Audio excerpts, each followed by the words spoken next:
hungry for it, man. You know I gotta get it. I hit the ground running. You know I gotta get it. I see that money coming. You know I gotta get it. I gotta get it, gotta get it. Yeah, I gotta get it. Whatever's necessary. You know I gotta get it. Bullshit is secondary. You know I gotta get it. They say we legendary. You know I gotta get it. I gotta get it, gotta get it. Yeah, I gotta get it. What up? It's your homeboy Maul the Pimp, aka MTP, and welcome to another edition of the Pimpoholic Tv podcast. And I got a very special guest here, man. This lady go like way back. But I got on the show because she's the author of her first book that just came out, which I'm holding right here. And the name of her new book is called Breaking the Cycle, Surviving the Conflict. And she's pretty much telling her story from teenage pregnancy to having a parent on drugs and just a bunch of struggles that she went through coming up, overcoming single parenthood and stuff like that. So a lot of people go through stuff like this. So when people decide to speak out and tell their story, it can always touch other people. So that's why I had her on here. So I'm talking about Miss Tosha Cook. Welcome to Pimpoholic TV. And how you doing, ma'am?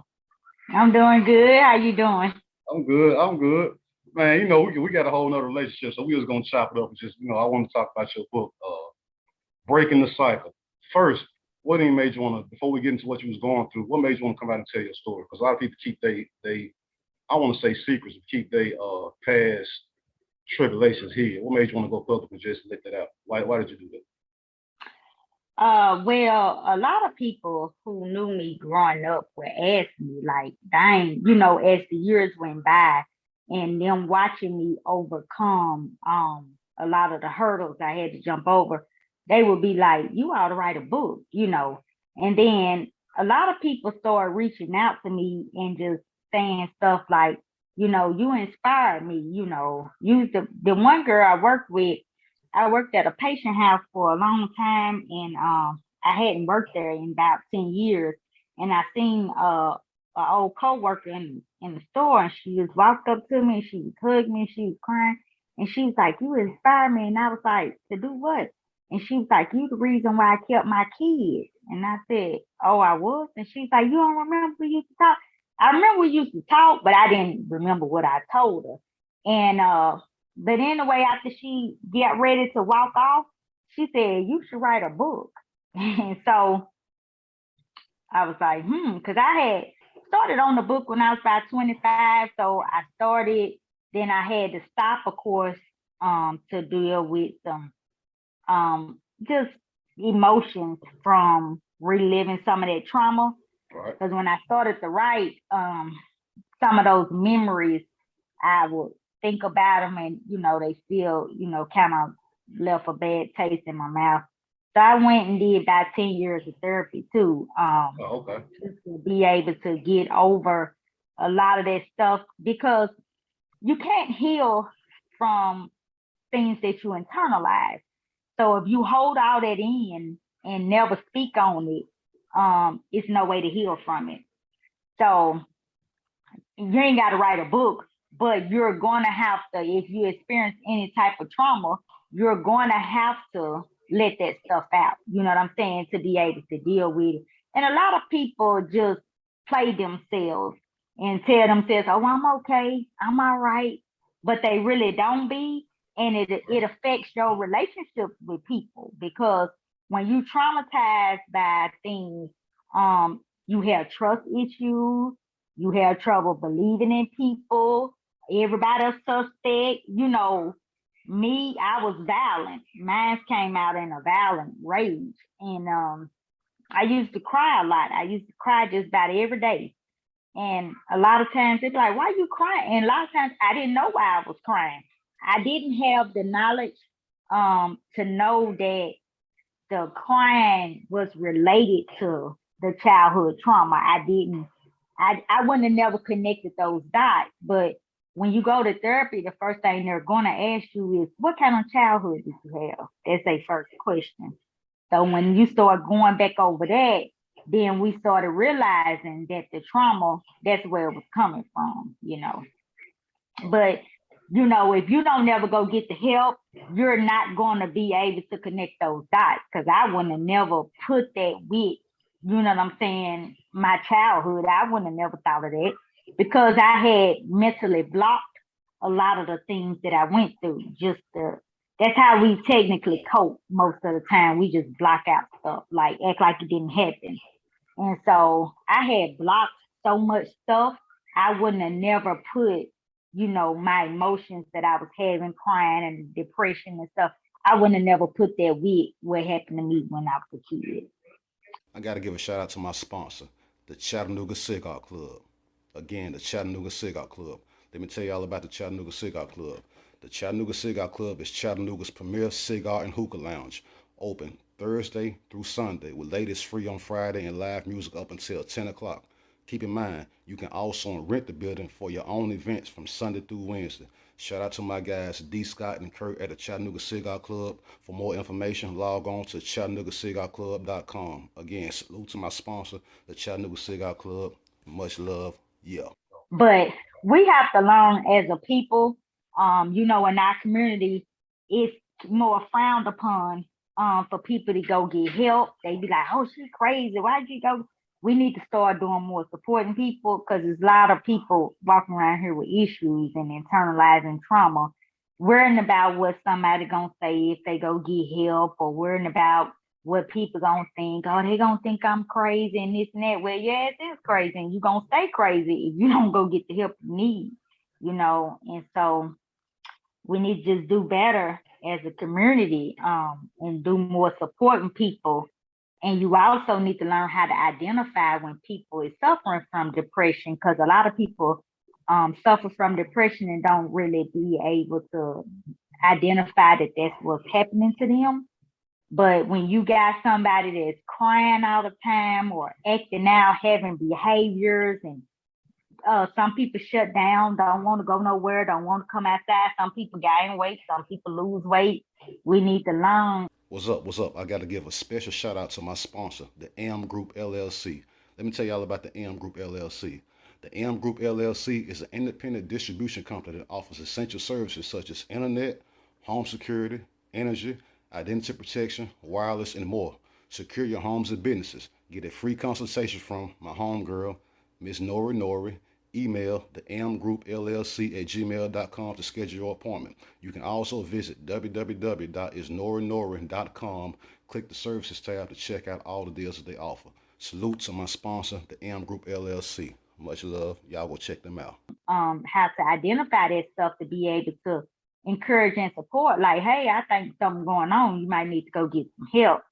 Because if I notice it with anybody I'm dealing with, I try to support them, and I even tell them, hey, I go with you. And I ain't got to go in there and hear your business, but just the support, drive you there, sit in the car, wait on you, so you won't feel alone. Because a lot of people, need a little extra push when it's stuff like that. They just don't want to openly do it themselves, So when it comes to therapy, because I see a lot of people more open to doing therapy now, but back in the day, and even now, some people look at it what are they like going to pay somebody to just tell them all my business? How is that really going to help me? But you saying therapy really does help when you're going to it helps. Boy, I wouldn't be standing right here today if I've probably been arrested by now. Yeah, you listen. The thing about it is, don't knock it till you try it. How can you sit here and say what it ain't gonna do? They ain't gonna do nothing but this. All these people got all the answers on something they've never experienced. If you never experienced it, how can you sit back and critique and say what it's gonna be like, what they gonna do, how they can't help you? You ain't never been. Go, give it a try, then come back and say, hey, I tried it and it didn't work. And then also you're gonna have to, it's a spiritual thing too, because a lot of people be fighting these demons. And all these people now, people don't want to believe in anything no more. Oh, it ain't no God, it's this and that. But if you don't believe in something, then that's the reason why it could be so harmful to you, because who do you fear? If you don't fear being held accountable for murdering innocent people, then that means you're just going to be a walking time bomb. You don't have anything that you feel, you don't have no foundation. You know what I'm saying? If you have no belief, you don't believe in God, then that means you don't fear the consequences that come behind doing outside of what the Bible teaches us to do.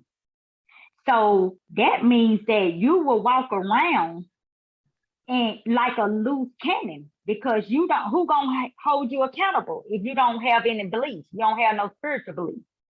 And so that's why it's a lot of corruption in the world, because people don't no longer believe. They ain't worrying about holding account. Me, after I do certain stuff, I be like, I don't want God to kill me tonight. You know what I'm saying? Like, this man can take my last breath. And if I don't do, what I know is the right thing to do, I'm going to have to answer for that.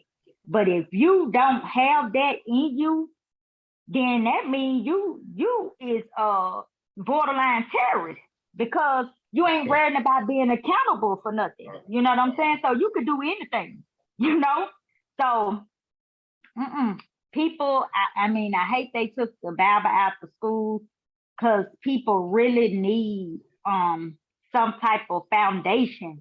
They need something to answer to. They need something to be afraid of.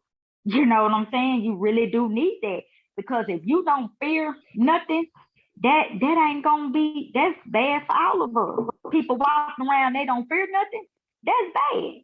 But because people don't believe, that's why you got all these people that kill people, blow up stuff, kill themselves. They don't care. They don't fear anything. I'm scared to do certain stuff. You know what I'm saying? Like certain stuff, I'd be like, oh Lord, I don't want to have to answer for that one. Which I don't know sin outweigh the other, but it's still things that I don't want to have to answer for. My sheet don't be long enough. And so I want to put a little stop, to it, because I don't want to stand up there all night now when he pull out all those pages. It's like, and then he page number 60, and then you just kept acting fool all the way to the end. You just didn't never stop. That ain't gonna look too good. And so, but people don't fear nothing, and it's sad. It's sad. So on top of the therapy, I definitely think it's a spiritual thing.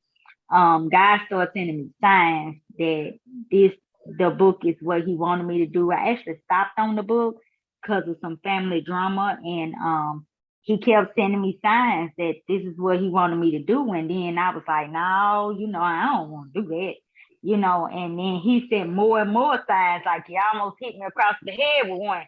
And so I was like, well, dang, but then I had to come to the grips where I'm like, he ain't gonna send me on no dummy mission. And I know if he sent me to do a task, he's gonna protect me and cover me. So I just said, hey, it is what it is, and I just went on with it. And he even sent me a sign on my birthday, and you know how I feel about my birthday. Oh, 9/9. Do you know Tabitha Brown? No. Okay, well, she's famous. She's a vegan. And her and Wendy Williams had an altercation, or well, I ain't gonna say altercation. I'm gonna say Wendy Williams had made a comment about her, and she had responded so professionally. And I had never heard of her, but I was looking at the shade room, and I was looking at how they said she responded. So that made me go to her page, and I listened to her response, and I said, oh, I like her. I said, I want to be like her. So I started following her. Well, I hadn't been on Instagram in a while, and on my birthday, I was in the airport, and I just clicked on Instagram, and she was the first person popped up. And she said it was on 9/9. I actually screenshotted it because I was like in total shock. She said, the name of the live was, it said, your life story has the power. So I said, what's she talking about? And I clicked on listen to it. She said, God woke me up today to send this message. She said, I don't know who this message is for. She said, but whoever you are, you need to tell your story. She said, your story isn't for you, it's for others. And she said, God wants you to tell it. And I was like, wow, and it was on my birthday. And so I was like, it don't get no clearer than that. Because I had been praying about it, like, God, if you want me to do it, I'll do it, but I don't want to do it. I don't want to do it because I don't want to deal with no drama. and I like peace and quiet, and I just didn't want to deal with it, And he just sent me confirmation that this is what he wanted me to do. So I said, hey, it's for somebody. So I went ahead and did what he asked me to do.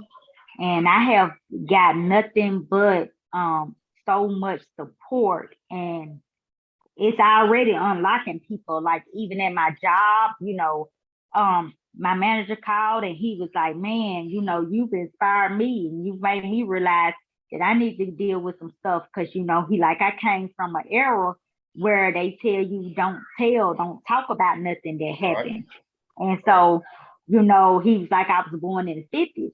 And he was like, so I've been holding in some stuff and made me realize I need to go deal with some stuff. And so it's already doing what it needs to do, you know what I'm saying? And even when I went to book the venue for my thing, the lady said, what's your book about? And I told her, and she cried. She came from around the back. She said, my father molested me from ages 4 to 10, and I was in foster home. She was just crying and hugging me. And she's like, oh my God, this is so great. I'm so glad, and so just, it's already, I'm already seeing that it's helping people, because people Go ahead now, go ahead, because people what? People is internalizing trauma, and you can't never heal that way. So, okay, about like forced molestation, you went through a situation like that. A lot of younger girls go through that, but they keep it to themselves or whatever. And obviously you kept it to yourself for a long time. No, I didn't. You did? You let it out right then? Oh yeah, I told the same day. Okay, you did. I told my mama. Yeah. Oh no, I told it. But why do you think girls are going through that and not saying that? Well, I hate it, but you got so many people who lie. So it's like, it's just one of them things where you have people that lie. You have people who just, I think it's more so taught in the Black community to be quiet, because more frequent than not, I know several people who went through what I went through, even some that went through worse, and most of their parents just acted like, like ain't nothing done went on. And I don't know if it's the era that they came from, if it's what people been taught. And that's why I named my book Breaking the Cycle, because it's a lot of rapes and things that occurred in my family as well. But it was all like, quiet, don't you say that, and it's like, why y'all protecting pedophiles and rapists, and everybody just turn a blind eye. And I think a lot of it is the knowledge part. Like, who would know what to do if their kid was in that situation? Okay. And then on top of that, we are taught to not utilize the resources that are available for us. So if you come and my kid has been molested or raped, I don't know what to do. I ain't never been through that. So I'm not taught to contact help. You see what I'm saying? So the only thing I know to do is, okay, once she stopped crying, okay, we all okay, bam, we going on. But see, that's why you got to break the cycle. We have to understand we're not going to know how to deal with everything, because life didn't come with direction. You're going to have to utilize the resources that's available for us. And it's okay to not know what to do. That don't make me a bad mama because my child being raped and I don't know what to do, because I ain't never dealt with it. How am I gonna know? But it's resources available. Use them. Okay, your child being raped. Okay, I don't know if she's telling the truth. She's a liar. Okay, take her to the doctor. You got physicians, you got psychologists, you got trained professionals that can kind of see if she's lying or not. Let the doctor check her, see if she's lying or not. Let the psychologist evaluate her, give her therapy, give her counseling if she is lying. Like, we do not go through the steps and utilize the resources that we have and go through the proper channels to get to the bottom of it. We just want to skip over stuff and just go on and wake up and act like ain't nothing done happened. And I think when you raise your kids like that to be quiet, that's probably why a lot of them not coming out. Also, parents ain't paying no attention to their kids. They damn kids be in the rooms for hours. You be like, what Johnny in there doing? Oh, he in his room. What he in there doing? Like, you got to go in there and see what Johnny in there doing. They in there watching porn, jacking off, doing all kind of stuff because the parents just leaving them in the room 8, 10 hours and ain't going to see. You got to learn to get in tune with your kids. Talk to this child if they start, having issues, depression issues, or being shut off, don't want to interact with the family. People not taking that into account and digging deeper to see what's wrong with the kid. They just going on like ain't nothing done happened. It be signs, and we overlook a lot of signs too. Because even if the child don't come out and say it, that child gonna have some type of behavior.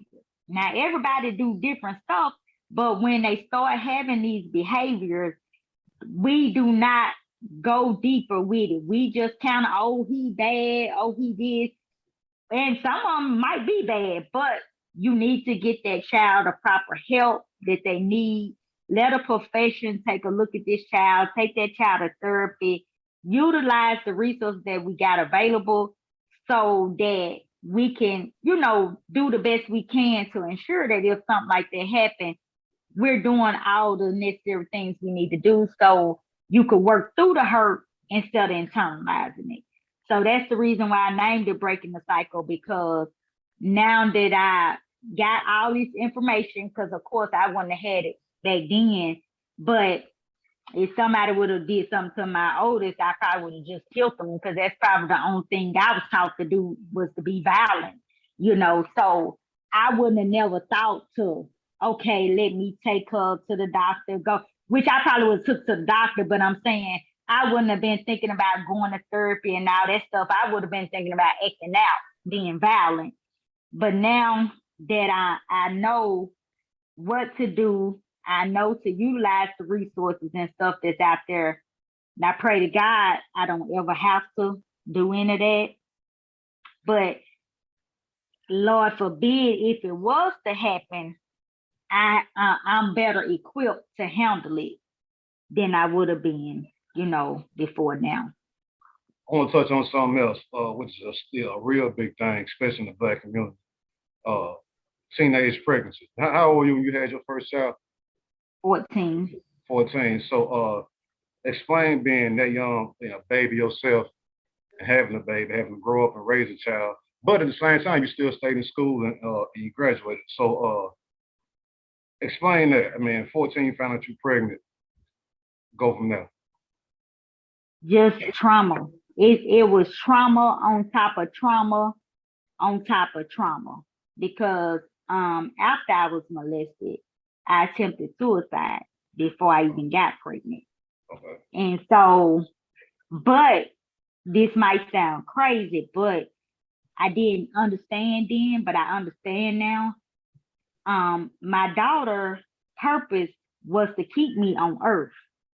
Because if I would not have had her, as bad as it seems, by me being that young, I would have kept attempting suicide until I was successful, because I was that mentally tapped out. But once I had her, that put the fight in me, because it was like, I can't leave her with them, because I don't know what they'll do to my kids. You see what I'm saying? So that gave me the drive. It gave me the will to keep going. So I didn't get it then, but I get it now. Her purpose was to keep me on earth, because I had attempted suicide. I was extremely miserable.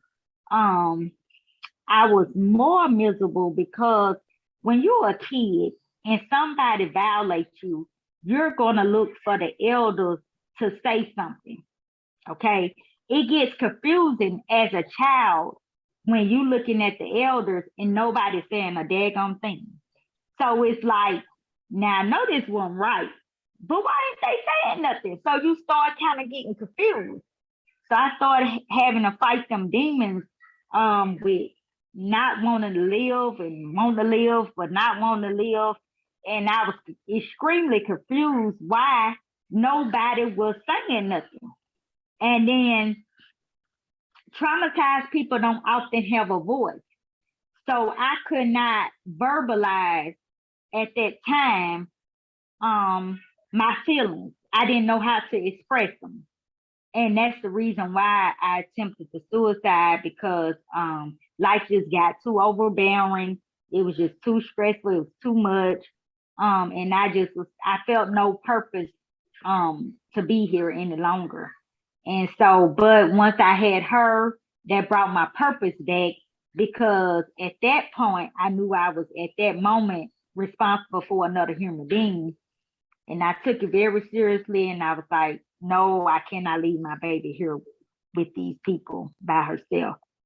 So it put the fight back in me. And it's sad because the whole experience was so traumatic. So it was trauma on top of trauma, to be honest. It was. Okay, another thing you touched on, growing up, having a mom on drugs. I personally never been through nothing like that, so I don't know what that feel like. You follow what I'm saying? But how do a child operate day to day, having to maintain sanity, hang amongst your other kids, or I guess we can say your peers who are not going through a situation like that? You got to go to school, go wherever, acting like shit is cool, and really you got to come back home to this type of shit right here. You follow what I'm saying? So how are you able to maneuver through that and still maintain knowing what your living situation is, going around other people probably not going through the same shit you're going through? You follow what I'm saying? Well, the thing about it was, in the 80s, cocaine took a lot of our parents from us. And coincidentally, I actually was around, I had a lot of friends that was experiencing the same thing.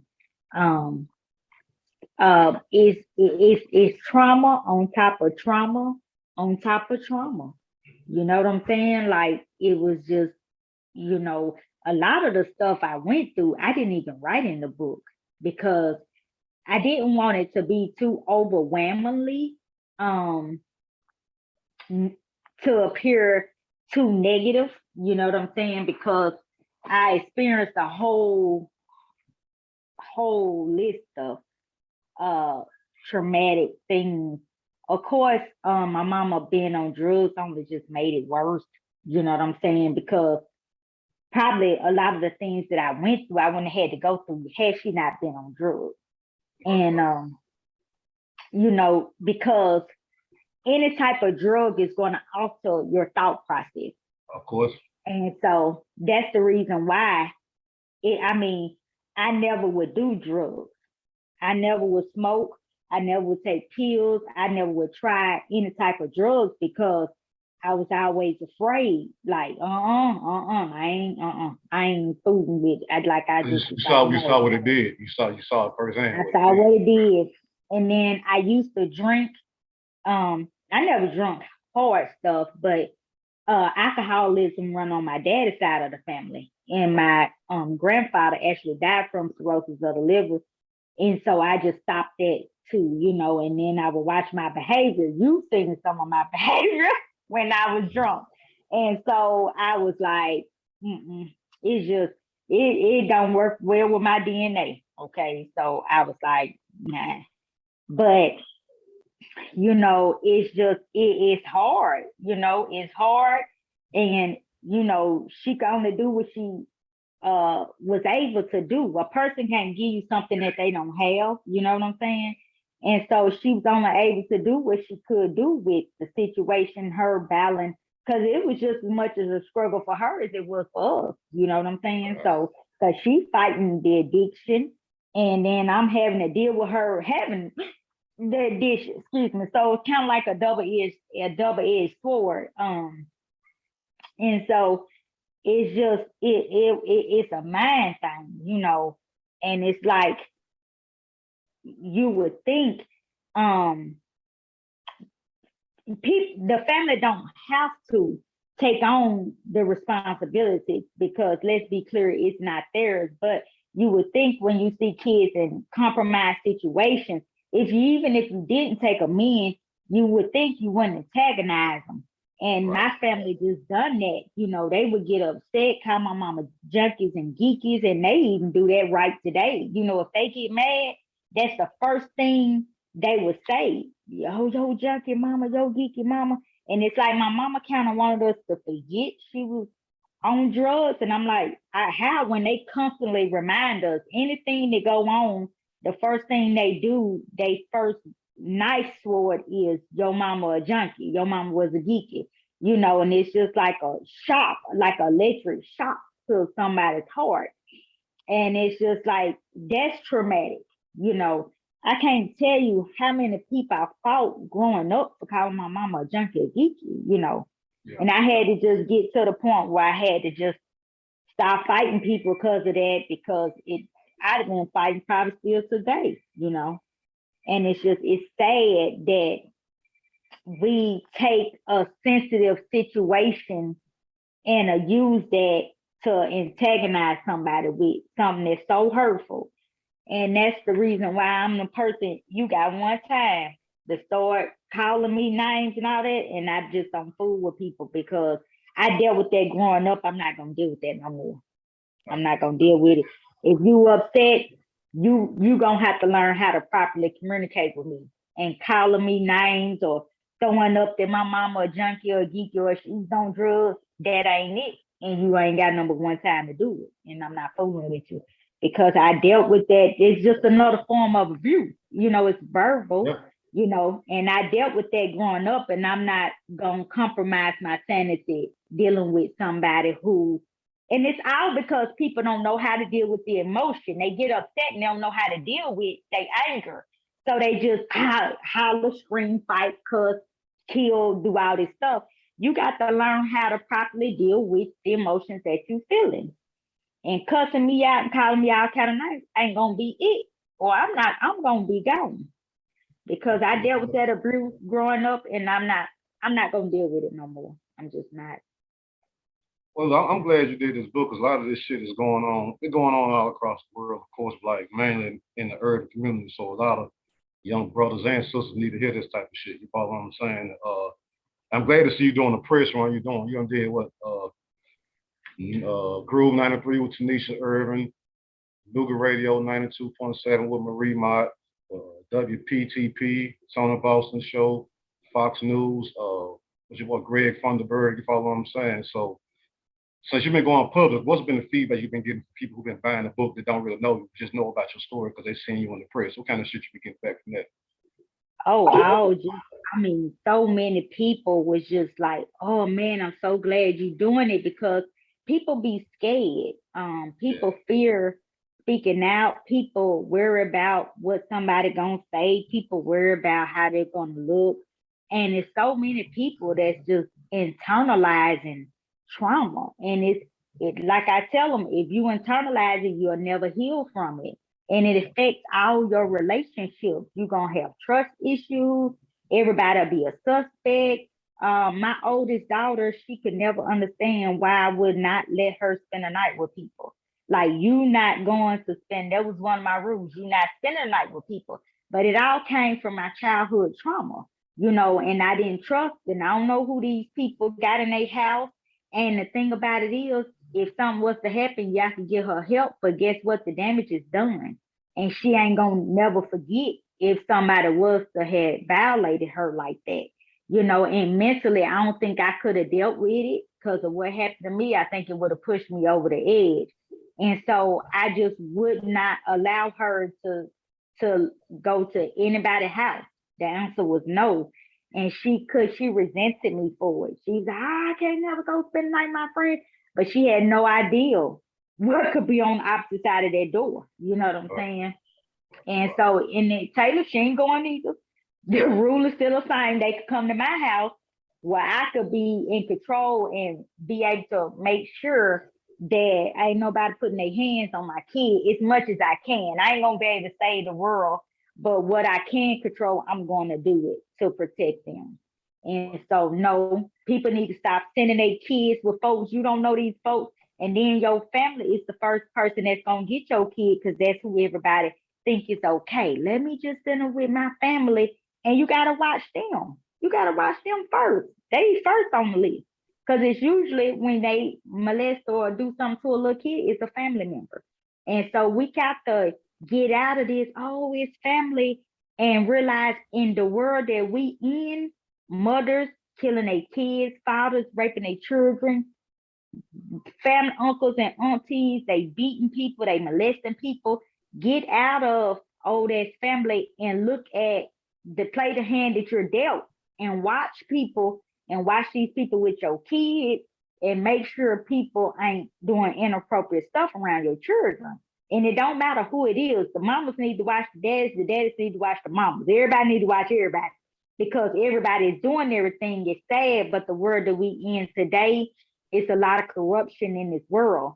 And we cannot just overlook that and say, oh, that's just his mama, or oh, that's just his daddy, when the signs are there that is something going on. You need to be recognizing the signs. So, okay, now you got an event coming up this weekend, this Saturday. You got a book signing coming up. Again, y'all, it's for this book right here, Breaking the Cycle. You got a book signing coming up, autograph session. Let everybody know the location is going to be at and what time and what's going on. Give us the details on that. It's going to be at Party Bites. It's going to be Saturday the 23rd from 3 to 5. It's at Party Bites.